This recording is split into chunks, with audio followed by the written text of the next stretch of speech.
Hello guys, आज हम start करने वाले हैं नेक्स्ट क्वेश्चन जो कि है calculate the RMS velocity of nitrogen at 27 degree Celsius and 70 centimetre pressure. Density of mercury is equal to 13.6 gram per centimetre cube. इस क्वेश्चन को आज हम सॉल्व करेंगे जो कि इस बुक से मैंने लिया है।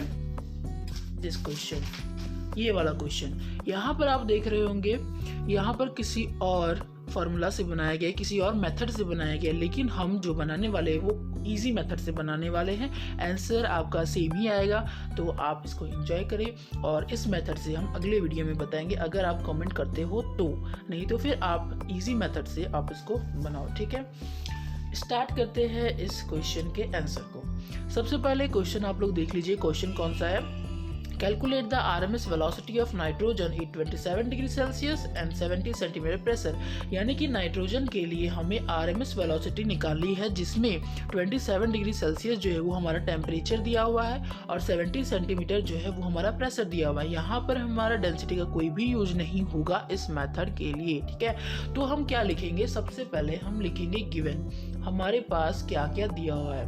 गिवन फॉर नाइट्रोजन, इसको आप लिख भी सकते हो नहीं भी, लेकिन हम बोलेंगे कि आपको लिखना चाहिए। ठीक है, फॉर नाइट्रोजन के लिए हमारे पास दिया हुआ है टेम्परेचर। ठीक है, टेम्परेचर T से जिसको हम लोग डिनोट करते हैं, टेम्परेचर T हमारा हो जाएगा 27 डिग्री सेल्सियस। और क्योंकि आपको पता है कि जब हम इसको सॉल्व करेंगे तो हमारा यहाँ पर केल्विन का जरूरत होगा, तो हम यहाँ क्या करेंगे, 27 में 273 जो है वो ऐड कर देंगे। ठीक है, 273 केल्विन ऐड कर देंगे तो हमारे पास जो टेम्परेचर आएगा वो 300 केल्विन आएगा।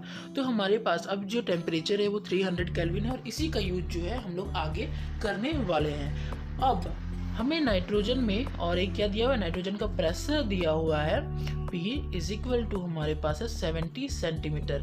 ये ऐसे ही रहेगा 70 सेंटीमीटर। इसको लिखना चाहे तो लिख सकते हैं, नहीं तो नहीं भी लिखे तो भी चलेगा। अब हमारा नेक्स्ट काम क्या होगा कि मोलर मास निकालना है नाइट्रोजन का। तो मोलर मास ऑफ नाइट्रोजन को हम लोग लिखेंगे M से। ठीक है, तो हम जानते हैं नाइट्रोजन का एक मोल का जो एटॉमिक मास होता है वो 14 होता है, क्योंकि यहाँ पर 2 मोल्स है तो हम यहाँ पर 2 से इंटू करेंगे तो हमारे पास हो जाएगा 28 ग्राम पर मोल। ये हमारा मोलर मास निकल जाएगा। अब हम इसमें आगे क्या करने वाले हैं, हमें पता है, हम क्या जान रहे हैं, आरएमएस वेलोसिटी का फॉर्मूला जान रहे हैं। ठीक है, और हमारा यहाँ पर यूज होने वाला है R। ये आरएमएस वेलोसिटी का फॉर्मूला होता है √3RT/m। ठीक है, तो हम आगे करने वाले हैं, वी नो दैट, हम लिखेंगे यहाँ पर आरएमएस वेलोसिटी।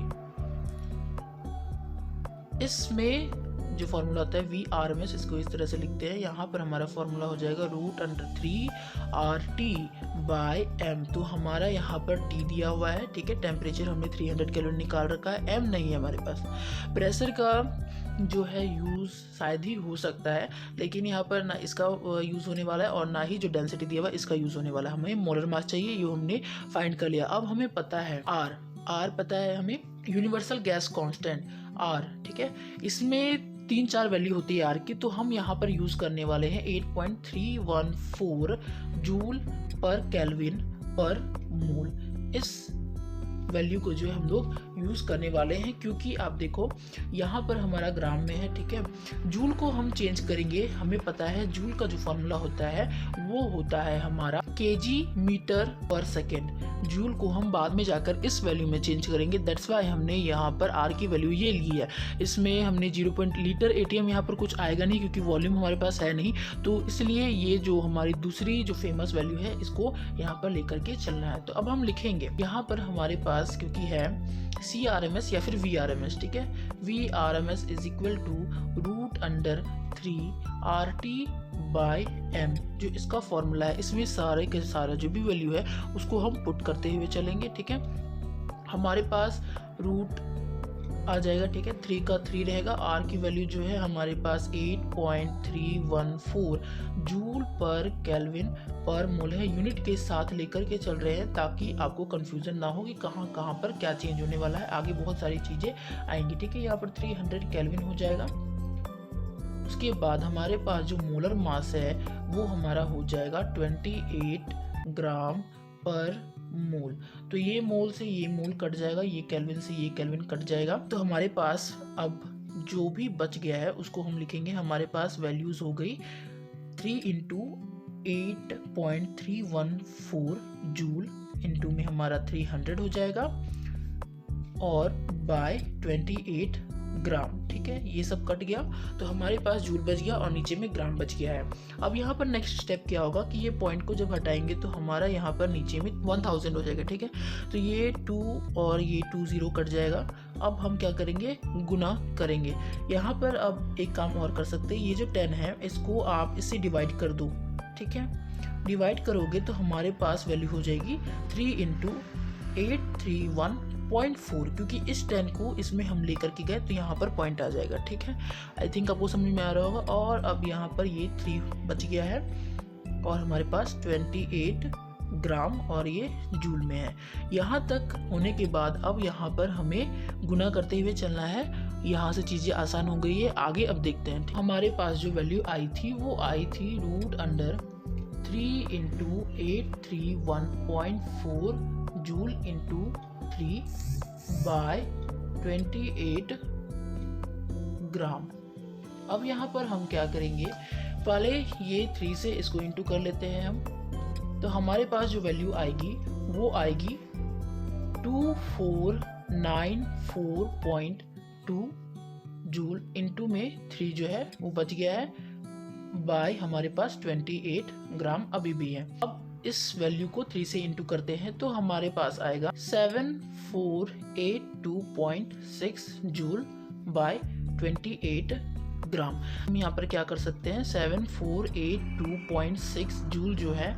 अब यहाँ पर क्या करेंगे, इस 28 को हम क्या करेंगे, केजी में चेंज करेंगे। ठीक है, केजी में चेंज करेंगे तो 28 इंटू 10⁻³ हो जाएगा। क्यों?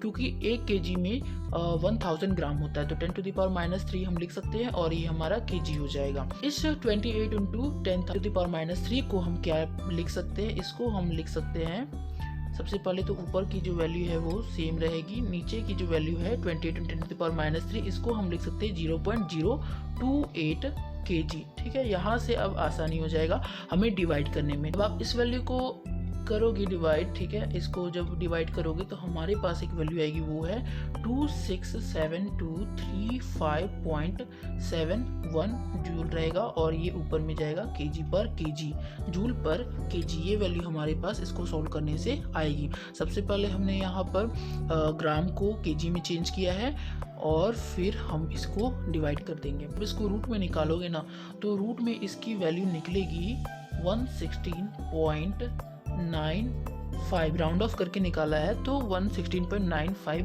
जूल पर केजी ये निकलेगा। आगे जब करोगे इस 9 का फिर से राउंड ऑफ करेंगे तो यहाँ पर एक जो है एक्स्ट्रा जो है ऐड हो जाएगा, तो हमारे पास आएगा 517 जूल पर केजी।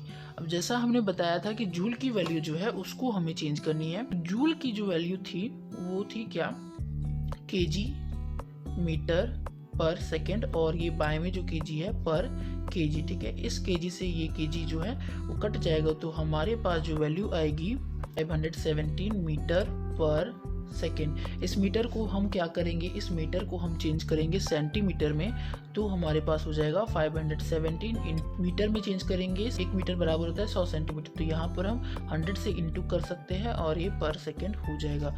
इसको जब सॉल्व करेंगे तो हमारे पास आ जाएगा 517.20 सेंटीमीटर पर सेकेंड। आप यहाँ तक भी आंसर छोड़ सकते हो, नहीं तो एक काम और कर सकते हैं, इसको एक स्टेप और आगे बढ़ाएंगे तो यहाँ पर पॉइंट लगाने के लिए हमें 5.17 हो जाएगा और 10 टू द पावर में 4 आ जाएगा, क्योंकि पॉइंट के बाद 4 डिजिट है। ठीक है, तो 10 टू द पावर हम 4 लिख सकते हैं सेंटीमीटर पर सेकेंड, और यही जो है हमारी वैल्यू हो जाएगी RMS वेलोसिटी ऑफ नाइट्रोजन।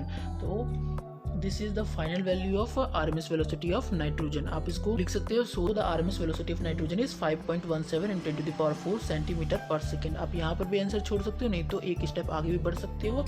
अब देखो इस बुक में क्या किया हुआ है, इस बुक में भी एक स्टेप आगे बढ़ा करके यहाँ पर 5.17 × 10 to the power 4 centimetre per second answer लाया हुआ है, जो कि हमारा यहाँ पर ईजी मेथड से आ गया है। देख लो, यही क्वेश्चन है और यही आंसर है। आई होप आपको समझ में आया होगा कहाँ पर कौन सी वैल्यू चेंज हो रही है। तो वीडियो को लाइक करें, सब्सक्राइब करें और कमेंट करना जरूर कि अगला जो है वीडियो वो किस तरह बनाया जाए, उस मेथड में बनाया जाए या फिर अगले क्वेश्चन में बढ़ाया जाए। ठीक है, थैंक यू।